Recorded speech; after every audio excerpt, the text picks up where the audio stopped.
Okay, we've come to the end of this journey, and I'm going to talk about point number 3. The end of this movie, Prometheus. The final scenes, the last 2 scenes, what I'm going to talk about. Before I get into that, I'm going to give you a point of reference of where I'm coming from, my analysis of this movie. I understand in 2012, summer of 2012, movies now are money-making machines, right?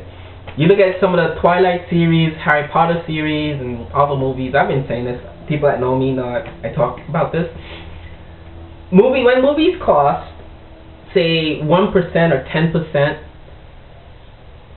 of the final profit that they make, say a producer invests $1 million into a movie, say Harry Potter or Twilight, whatever, and that movie makes $100 million or $500 million, the return on investment is like so tremendous. And I think the trend in movies now has been, if a movie comes out, and the way movies are made, you have the creative sort of team, the creative people that are involved in the movie, but you have the person that pays for all that. So Prometheus is a movie that someone paid for, right? And the person that paid to make Prometheus, it wasn't Ridley Scott, it wasn't Lindelof, it wasn't a writer, it wasn't the director. Someone paid to make that movie, right? The producers go into movies. Don't work in Hollywood. I don't know anything about what goes on in Hollywood, but from what I've read and what I know, common knowledge, when you invest in something, right, your initial concern in that investment is what you're going to get back from it, right? A movie like Prometheus, for instance, right? Ridley Scott, in the beginning, a couple of interviews kept saying, oh, it's not really a prequel to Alien. I think, honestly, I don't know Ridley Scott as a person, but honestly, as an artist, as a writer, as a person that's into the same thing I'm assuming he's into, he didn't want this to be a prequel to Aliens. He probably didn't want this movie to do anything with Aliens, right? The person that invested money in this movie most likely said, Ridley, we want to make some money from this. It's already as is. I think the early script, Lindelof is even saying in one of the interviews, the early script of Prometheus was just a mess. It was a mess. It was sort of confusing. There was so many different things happening. There was so many themes. And the producer, the guy that put money on the table to make Prometheus, said, listen, Ridley, we got to tie this into something that people are going to want to pay money to see, right? What's something that people like that Ridley Scott made? Blade Runner, Alien, right? You mention Alien, Ridley Scott, you put some big names in this movie, people are going to buy tickets. It's going to sell out. You open it in the summer, you hype it up with the trailers, people are going to buy tickets. I bought it. I saw the movie 3 times. 3 times. So if this movie, I'm going on Wikipedia maybe a month or a year from now and find out that Prometheus cost like $10 million to make or $50 million to make, and Prometheus ended up making, bringing in, I guess in box office sales or whatever, DVD sales, Prometheus brings in like $1 billion, I would feel very stupid because some of that money I've paid to see the movie 3. I've never paid to see a movie 3 times, and I saw it in IMAX 3D. Tickets are like $30, real 3D. Tickets are like $20, and regular 2D tickets are like $15 now. So I've already invested like $60-something into seeing this stupid movie. And that's me, that's my money, and I'm not sitting here regretting doing that. But in saying that, I'm just saying my perspective of analyzing this movie and reviewing and talking about it is, I know what really was thinking, right? And I know what the producers were thinking, right? I know what the writers were told to do, right? And at some point, someone paying money to make this, like, you know, you grow up with your parents and they pay for you to go to college, they want you to study something that's going to be a return on their investment in your college education. They might, you know, obviously every parent wants their kids to go to school and do law, medicine, whatever, because those are high-paying careers. You don't want your kids going to school studying art, history, or something like that. It's not going to really make any money in your kid's future. So producers are thinking the same way. They're like, okay, Ridley, we got to make money from this. It's kind of confusing as is. We got to tie this into something people are going to relate to. Let's tie it into Aliens. So this is going to lead up to probably one of the worst ending of a movie I've ever seen. And I know Ridley didn't have anything to do with the final 10 minutes of this movie. Ridley Scott probably left the room, or the movie was already made, and the producers were like, you know what, we gotta we gotta put an alien in this movie because there's no alien. There's just some snakes, some black goo, some blue creatures. There's no aliens. So the final scene of the movie, we get that. I'm gonna talk about that in a minute. So going to my third point, I've been thinking about this. I've heard some people talk about the final scene where the Captain Janek, character that's probably the least developed in all of the Alien franchise movies, the least developed for a captain. I think is the least developed captain in all the or the character that he plays, the type of sage, the wise character that understands what's going on. And I think a lot of people like Captain Janek's character because he is us. He's the audience in this movie. His role is us in this movie. Like, he says things that we're thinking, like, hey, this is not an alien home planet. This is a military freaking base. It's not gonna make this. This is a weapon. This is what this is. This isn't some sort of answers to the mystery of life. This is silly. We're here. Let's just get out of here. And he's like, goes back to the ship on the second outing. He's like, let's get the hell out of here. This is silly. Why did we come here? If anything, let's maybe find something else in a system or in a planet. But this is a military base. This is maybe 1% of what we're looking for. This is not what we're really looking for. Let's get out of here. So he goes back to the ship, and I think Waylon wakes up, and he wants to go talk to an engineer. This is silly. And I don't know what that's in the movie. I'm not going to talk about that. Waylon wanted to go talk to the engineers in itself is very silly. And you don't tie a movie up like that, I don't think, if you want to end it on a good note.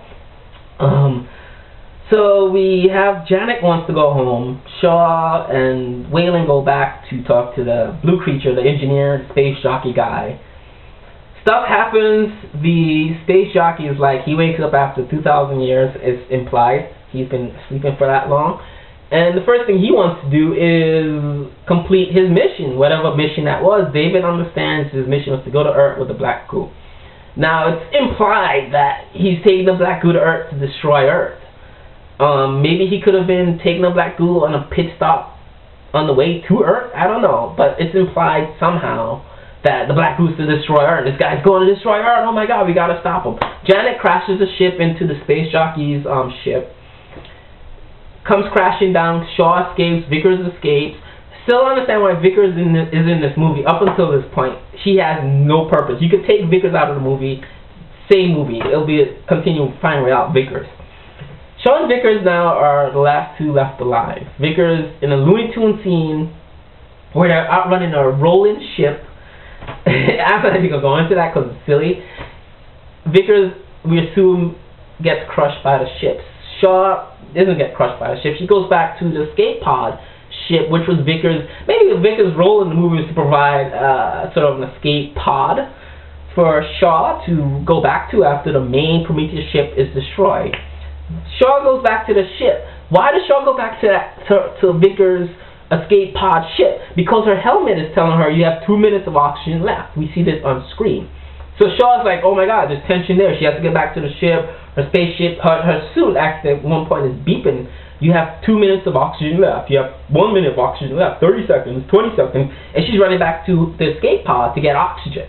So the only reason she's going back there from what we see, obviously she would have went back there eventually. But right now in the movie, she's going back there because she's out of oxygen. Right?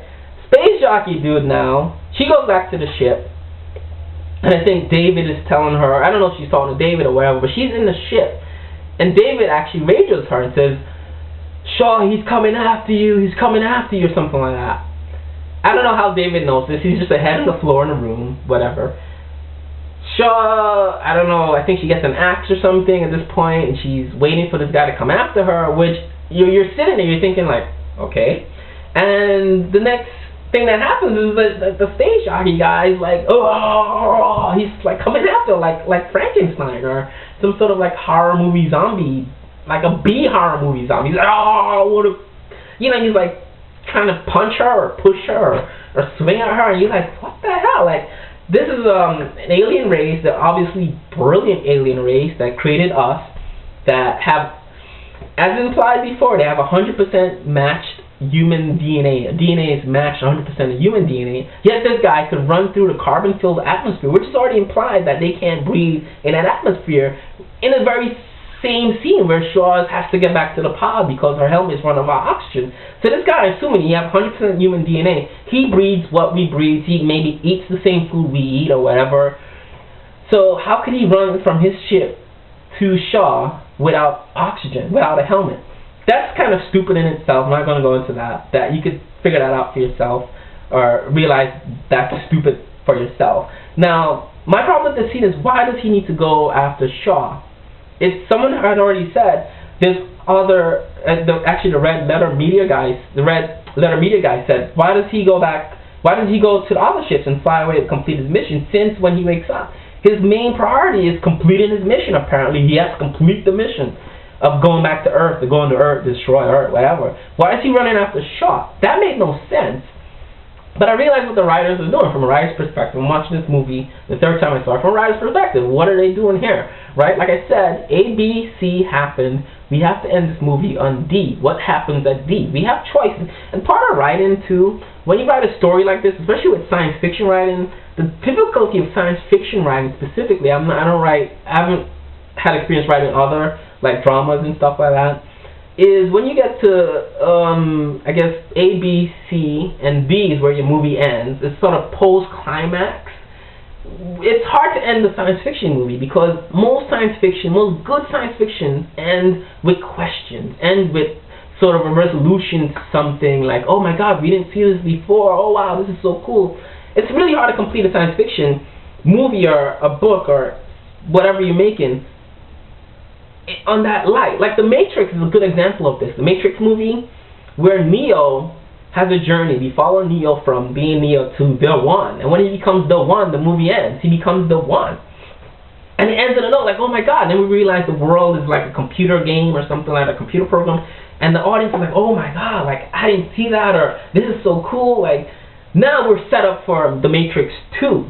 Because we want to see what happens with Neo. He becomes the One. Now we want to see what the One is going to do in the second movie. Like, how does he resolve the truth that we come to realize we're the world's computer program? What happens? So we want to see part 2. We were left at the end of Matrix with a lot of questions, like, who's the One? What is Neo going to do? What's going to happen? What's going to happen? Now, that's good. That's how you end a good science fiction movie, with questions, with, you want to sort of, I think Ridley was saying, oh, well, this movie was made because we want to make a sequel to it. Or there's going to be a sequel. This movie, there was a sequel before Prometheus was even made. It was made with the intention of a sequel. The Matrix, I'm not sure at the time, it's like 10 years ago. Those directors, the brothers that did it, I don't know if they made The Matrix with the intention of even making a sequel. Like, you look at movies like Dark City, Blade Runner, Space Odyssey 2001, those movies, I don't know if they made those movies with a sequel already in mind. But those movies end on such a good note, where like you have so many questions, but you're satisfied because you've come from point A to point B, right? Prometheus would have been coming from the engineer sacrificing himself and creating life on Earth to maybe a point B, C, D, where the movie would end on a similar note that sort of ties that all together, but we have questions. Part 2, you know, and then we wait for the sequel. Prometheus doesn't do that. It ends with the space jockey chasing Shaw, which is sort of like, it just regresses to the B movie horror, like the monsters chasing after the lead heroine. Oh my god, what's gonna happen? And it's just a weak way of creating tension in the end of your movie, your part D, your A, B, C, D tension, sort of the post-climactic tension. It's just a weird way to have like it doesn't fit in with the movie that this ingenious space jockey guy, who is sort of a legend from the Alien movie, because we didn't know who this guy was, and I obviously know there's like 2 separate planets, LV-426, this is LV-223, it's a different space jockey guy, but we didn't know who these people were. And now to end this movie with this mystery is now the guy chasing Shaw with, and he's trying to grab her or push her. I don't know what he's trying to do. And obviously Shaw, being the new Ripley, is gonna trap the engineer with the squid, whatever, and it ends that way. And I just think that was a silly way of end the movie. A better way, I think, to end the movie was to reverse the chase scene, actually. And this is brilliant, and I didn't realize it until thinking about it for a bit, have Shaw chase the engineer. The engineer ship is crashed. He just wants to complete his mission. Shaw at this point doesn't know there's other ships. David apparently, from what we see in Prometheus, knows that there's other ships. David knows, so all David has to do in the time David rages Shaw to tell Shaw he's coming after you. Shaw, he's going after another ship. There's another ship, maybe buried in a cave system. Now Shaw is like, oh my God, he's going to get another ship and he's going to go to Earth. Now Shaw, maybe she swaps out her space suit to get more oxygen. She gets some weapons. She gets a flamethrower. And now she's going after the engineer guy to kill him, which would be poetic in a sense because her mission, her purpose in the movie for Shaw was to find these engineers. And now she's found them, she has to chase after this guy to kill him because he's going to kill Earth, kill the humans. Now this also echoes what happens in Aliens, Alien 3, and Alien Resurrection. In all four of those movies, the movie ends with Ripley, the Ripley character, destroying something. In Alien, it was, I think, the planetoid, LV-223. I think she destroys it or she blows the ship up. Nostromo, I think the name of the ship. She blows the ship up to destroy the queen or the alien. Well, she self-destructs the ship in Alien. In Aliens, she blows something else up. In Alien 3, she blows up the space prison and buries it in lava or liquid metal. In Alien Resurrection, she blows up their military space vessel, all to sort of kill off the alien species, the xenomorphs. Now, in Prometheus, all you had to do is just copy those elements over and say, okay, Shaw is New Ripley. She's already established as New Ripley. All she has to do now is go after the space jockey. End of story. That simple. That would create tension now because the audience is invested in Shaw and Shaw's mission. We're not invested in the engineer at that point. We don't know who he is, but Shaw now is going after him, and we want to see what would happen when Shaw catches him. The engineer chasing Shaw is just silly because we know he's just gonna go after her to maybe kill her or hurt her. So that's silly in itself. But if Shaw is chasing after an engineer to kill him, we don't know if she's going to do that. We don't know what's going to happen when she reaches him. Now, you could even have the engineer talk to her or have some dialogue. Develop him, in fact. Develop his character as maybe a person with a mission. Maybe Shaw tracks him down and kills him.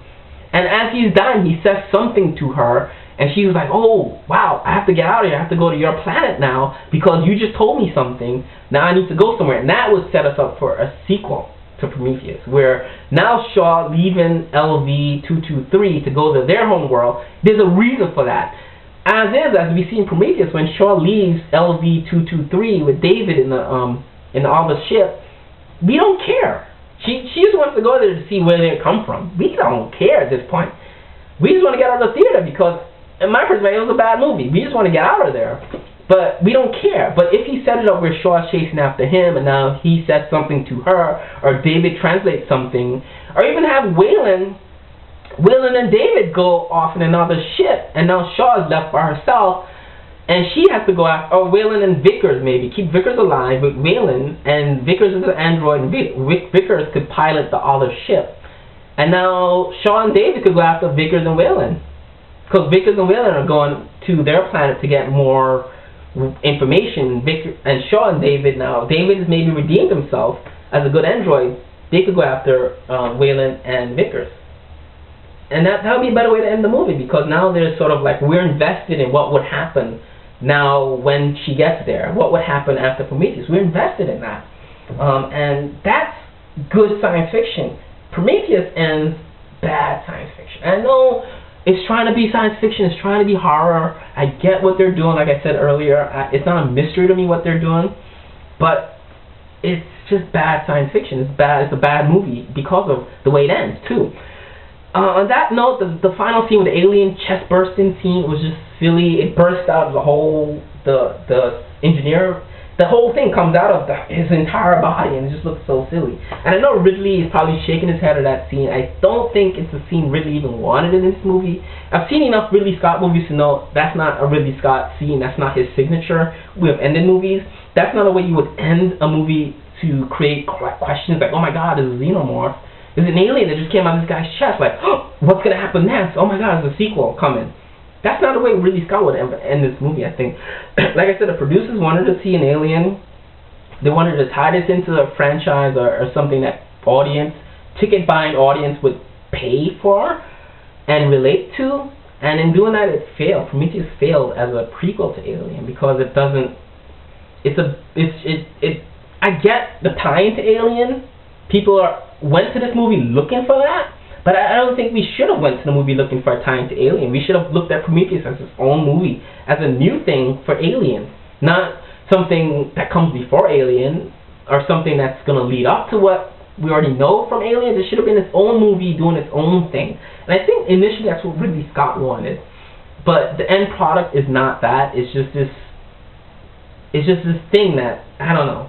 But like I said, that's pretty much the three main points that would have made this movie better and why this movie is a bad movie in my opinion. And that's it. That's a wrap.